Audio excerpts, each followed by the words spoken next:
Ah bah ça c'est vraiment affreux, hein. C'est vraiment vraiment affreux. Mais attention, pas d'amalgame. Terroristes, ah c'est des oufs, c'est des bons eux.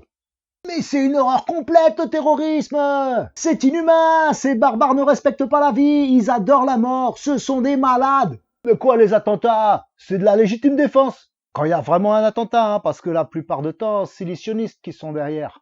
C'est les sionistes, regarde, c'est les sionistes qui sont derrière. Ah ça c'est horrible. Ah mais c'est fou comment les gens peuvent devenir des monstres. Ah mais attention, hein, pas d'amalgame, hein, c'est pas l'islam. Et vous croyez que les gens vont se réveiller une fois qu'ils sont massacrés? Non, non, non, pas d'amalgame. Vous n'aurez pas ma haine. Mais un peuple qui ne sait pas haïr est un peuple qui ne sait pas aimer. Donc mûr pour mourir. Le prophète a dit 3 fois que périssent les extrémistes. Mais attends, faut pas s'étonner qu'il y ait des attentats avec la merde qu'on fout partout. Le terrorisme, c'est grâce à lui qu'est né Israël. 1946, attentat de l'hôtel King David de Jérusalem. 92 morts tout de même. Responsable, l'Irgun, organisation armée sioniste. Les terroristes se déguisèrent en arabes. Le père de Netanyahou était le secrétaire de l'Irgun. Ah, c'est terrible! C'est l'arme du pauvre, tu comprends? Et je ne soutiens pas, non! Mais bon, les partisans des terroristes les appellent des résistants. 1949, création du Mossad. Avec pour devise, car tu feras la guerre avec prudence. On reconnaît le caractère chevaleresque israélite. Tu sais, les musulmans, ils aiment plus la mort que la vie, la vérité. Ils font dormir leurs enfants dans les cercueils à la place des berceaux pour les habituer à la mort. C'est te dire la folie de ces monstres, la vérité. 1951, des attentats contre des synagogues en Irak. Responsable, les services secrets israéliens. Le but, provoquer l'émigration des Juifs en Israël. Ça a toujours été l'arme du pauvre, le terrorisme. Ça coûte pas cher.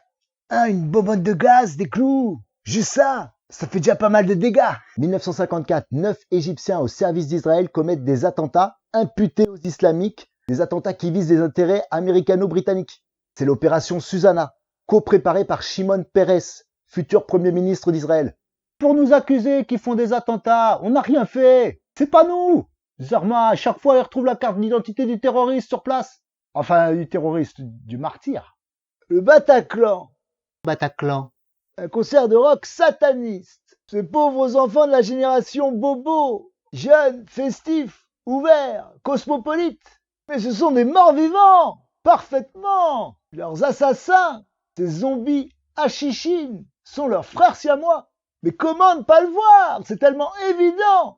Même déracinement, même amnésie, même infantilisme, même inculture. Les uns se gavaient de valeurs chrétiennes devenues folles. Tolérance, relativisme, universalisme, hédonisme. Les autres de valeurs musulmanes devenues folles au contact de la modernité.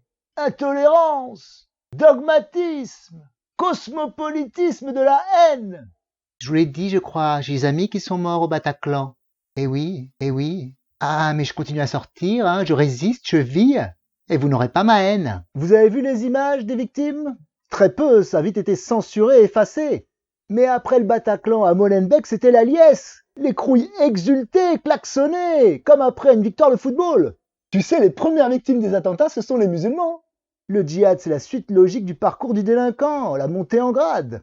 C'est des vrais bonhommes. Voilà Omar, on le cache dans le 93. 130 morts, c'est affreux. Et 600 morts, c'est quoi? C'est le chiffre des avortements en France le même jour. Où est l'horreur, la vraie? Charlie Hebdo, le Bataclan, par contre, non, on ne peut pas. Je suis Charlie. Les terroristes de Charlie Hebdo ont changé de véhicule devant un local utilisé par l'armée israélienne. Comment expliquer le mystérieux suicide du commissaire Fredou, chargé de la connexion Charlie Hebdo-Jeannette Bougrab? Lui a succédé un franc-maçon proche de Bougrab. Ouais, bah t'as plus rien à perdre, bah là au moins t'es sûr de te faire entendre. Bon après t'es plus là pour discuter quoi. 1967, Israël simule une attaque égyptienne contre un navire américain. 34 soldats de l'USS Liberty sont tués. Le président Johnson étouffe l'affaire. Il faut être unis, Français, Israéliens, même combat, solidarité. 1987, le contre-espionnage israélien tente d'obtenir le contrat de sécurité du World Trade Center. 1993, au World Trade Center, une bombe explose dans le garage d'une compagnie israélienne liée au Mossad. L'un des suspects avait été informateur au Mossad. Je suis parfaitement conscient que tous ces salopards de terroristes sont instrumentalisés. Mais il faut bien un terreau. Tous ces bougnoules pleins de haine pour la France, ils existent, ils sont là. Merci la CAF. En l'an 2000, les services secrets indiens interpellent 11 Israéliens déguisés en Afghans islamistes. Plus tard dans la même année, un vétéran israélien surprend une conversation en hébreu où l'on parle des tours jumelles frappées par des avions en septembre prochain. À chaque attentat, il y a une petite plus-value qui se fait, quelque part. Si, cherchez bien. L'hypercacher a été vendu la veille de la prise d'otage. Le propriétaire du World Trade Center, un certain Larry Silverstein. Tiens. En juillet 2001, Larry Silverstein, ami d'Ariel Sharon et Netanyahou, prend possession du World Trade Center. Le 4 septembre 2001, la compagnie israélienne Zim, codétenue par l'État et servant de couverture aux services secrets, déménage du World Trade Center après 25 ans d'occupation des locaux. Mais le terrorisme, c'est l'arme des pauvres. Je ne vous cache pas que dans toute l'Afrique de l'Ouest, les gens se sont réjouis le 11 septembre 2001 avec la chute du World Trade. Les gens sont devenus fous. Il y avait des autocollants, Ben Laden, des t-shirts. Oui, pour nous, c'était la vengeance du Sud contre l'Occident, orgueilleux et impérialiste. Les tours juives jumelles qui tombent là, c'est un grand signe même. Bon, maintenant, tout le monde sait que c'est de l'intérieur que ça a été concocté. Plus rien ne m'étonne. Depuis le temps que je le répète à l'envi autour de moi et sur Internet, bien avant les attentats du Bataclan, que les Mahométans sont un fléau divin, le fouet qu'utilise Dieu pour châtier les peuples qui se vautrent dans la déchéance et l'ignominie, la corruption et la prévarication, avec en tête d'affiche la France, qui a trahi la mission divine qu'il lui avait confiée, d'être la fille aînée de l'Église depuis Henri IV, parpaillot mal converti. Pauvre France.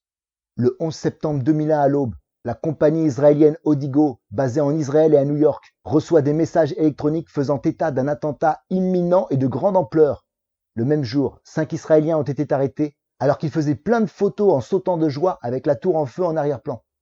L'un d'eux déclara « Nous sommes Israéliens, nous ne sommes pas votre problème. Vos problèmes sont nos problèmes. Le problème, ce sont les Palestiniens. » Suite aux pressions de l'administration Bush et de l'ambassadeur d'Israël, les 5 Israéliens ont été libérés après 71 jours de détention. Durant toute l'année 2001, plus de 20 espions israéliens ont été arrêtés sur le sol américain et renvoyés sans procès dans leur pays. Donc le Silverstein a reçu 4 milliards de dollars par ses assureurs. Et ensuite, il a demandé pour avoir une compensation de 3 milliards et demi pour le préjudice subi pour la destruction de ses tours. Alors, c'est qui est obscène? C'est moi? Ou ce sale Tu sais, moi, les attentats. Non, moi je te dis, ça me fait pas peur. J'ai même une appli qui me dit les lieux à éviter 24 heures à l'avance. Oui, on est bien informé à Tel Aviv. Le 12 septembre 2002, Netanyahou met en garde les parlementaires américains contre les armes de destruction massive de l'Irak qui pourraient être délivrées aux groupes terroristes. Il faut savoir que The Silverstein a acheté le bail du World Trade au printemps 2001. Quelques mois après, hop, le jackpot. Allez raconter ça aux Irakiens, aux familles des soldats américains. Le 20 mars 2003, les États-Unis déclarent la guerre à l'Irak. De toute façon, c'est des satanistes au pouvoir. Faut combattre ça, obligé. Mais qu'est-ce que je peux faire? Moi, je ne vis que pour l'art, pour la culture. C'est ma raison d'être. Je continue à essayer, à mon humble échelle, de rendre ce monde un peu moins laid, un peu moins moche, un peu moins agressif, un peu moins intolérant.